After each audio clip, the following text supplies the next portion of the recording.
আসসালামু আলাইকুম everyone, মির্জানাস cooking এ আপনাদের স্বাগতম। আজ আমরা বাঙালি খাবারের একটি জনপ্রিয় খাবার কাঞ্জির মাড়ি নিয়ে হাজির হয়েছি। আমাদের গাজীপুরে আমরা কাঞ্জির মাড়ি বলে থাকি, তবে অন্যান্য অঞ্চলে এটা কাঞ্জির জাউ বা কাজীর লোদানিও বলে থাকে। আর এই খাবারটির সাথে থাকছে একটি শুটকির ভর্তা। তো এই খাবারের সাথে শুটকির ভর্তা দিয়ে খেতে অসম্ভব লোভনীয় লাগে। তো চলুন মেন পর্বে চলে যাওয়া যাক। আপনারা কি জানেন কাঞ্জি চাউল কিভাবে বানাতে হয়? না জানলে পুরো ভিডিওটা না টেনে পুরোপুরি দেখতে থাকুন, এবং যারা আমার চ্যানেলে নতুন আছেন তারা অবশ্যই চ্যানেলটিকে সাবস্ক্রাইব করে বেল আইকনে ক্লিক করুন। বৃহত্তম বিক্রমপুর, ফরিদপুর, বরিশাল অন্যান্য অঞ্চলে এই খাবারের প্রচলন ছিল অনেক।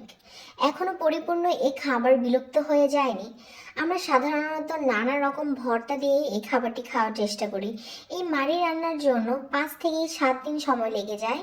ছোট সময় নানুকে দেখতাম প্রতিদিন ভাত রান্নার আগে চাল ধুয়ে ওইখান থেকে 2 মুঠো চাল মাটির হাঁড়িতে ভিজিয়ে রাখতো। পানি ভিজিয়ে রাখার ফলে চালগুলো খানিকটা ফুলে ওঠে এবং একটু টক টক হয়ে যায়, আর সেটাই খাবারের বাড়তি স্বাদ এনে দেয়। তো আমি চাউলগুলো ভালো করে পরিষ্কার করে নিয়ে আমি পাটায় এভাবে মিহিন করে বেটে নিয়েছি। তো ওইখান থেকে আমি অল্প পরিমাণ চাউলের ডো আমি একটু আলাদা করে রেখেছি, এটা পরবর্তীতে কাজে লাগাবো। আর সবগুলো মাড়ি পিঠা আমি এভাবে বেলে নিচ্ছি। আপনারা অন্য শেপও দিতে পারেন, তো নর্মালি এভাবেই শেপ দিয়ে থাকে আমাদের এদিকে।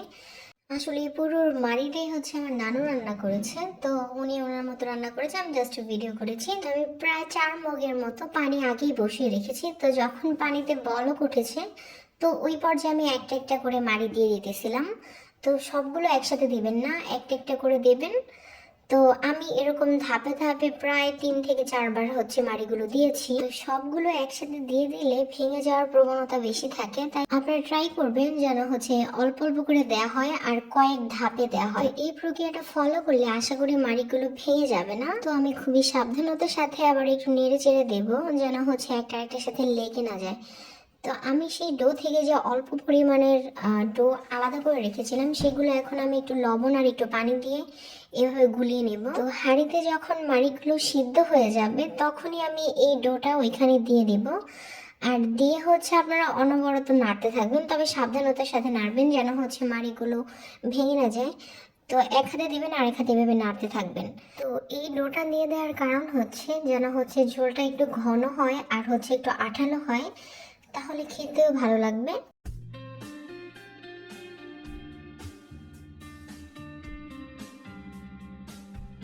তো আমি এখানে ভালো করে নেড়ে চেড়ে নিচ্ছি যেন নিচে না লেগে যায়। তো আমার ডোটা মোটামুটি ভালোই ঘন হয়ে এসেছে। একটু ঠান্ডা হয়ে গেলে আর একটু জমে যাবে আর একটু ঘন হবে। তো আমি আবার এখানে দেখতেছিলাম যে প্রপারলি ভালো মতো সিদ্ধ হয়েছে কিনা বা চাউলগুলো ফুটেছে কিনা। আমি এখন 2 থেকে 3 মিনিটের মতো আর জাল করে নেব। জাল করে নিয়ে আমি পরিবেশন করে নেব। তো কাঞ্জির মাড়ি রান্না প্রায় শেষ, তবে চলুন এখন আমরা পরের ধাপে চলে যাই। তো এটা খাবারের জন্য আমরা একটা ভর্তা বানাই। তো আমরা আজকে বানাবো চ্যাপা শুটকির ভর্তা।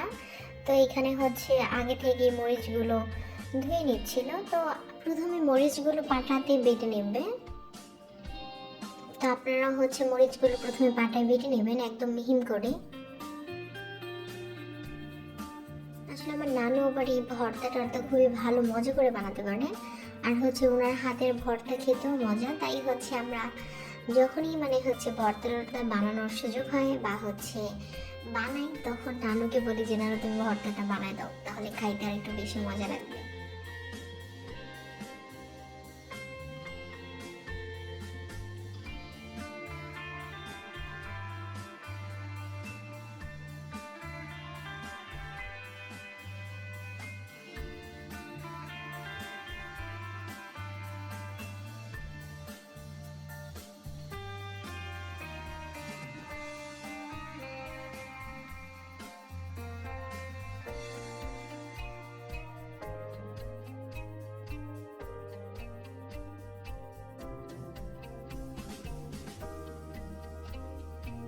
তো এখানে আম্মু আগে থেকেই চ্যাপা শুটকি এনে দিয়েছে। তো ওই চ্যাপা শুটকি দিয়েই নানু এই ভর্তাটা বানাচ্ছে। তো আজকে আমাদের ভর্তা চ্যাপা শুটকি ভর্তা।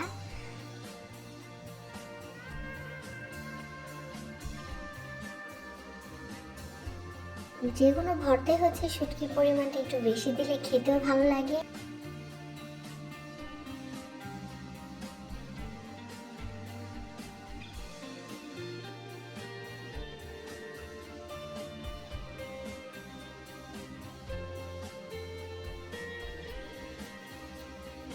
আর এখানে মাঝারি আকারের দুইটার মতো হচ্ছে পেঁয়াজ দিয়ে দিয়েছিল।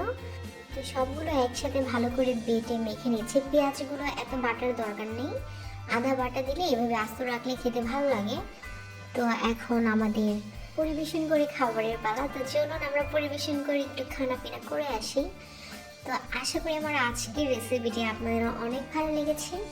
আপনারা একটু বেশি বেশি লাইক কমেন্ট করবেন, আসলে লাইক কমেন্ট করলে একটু অনুপ্রাণিত হব ভিডিও দিতে।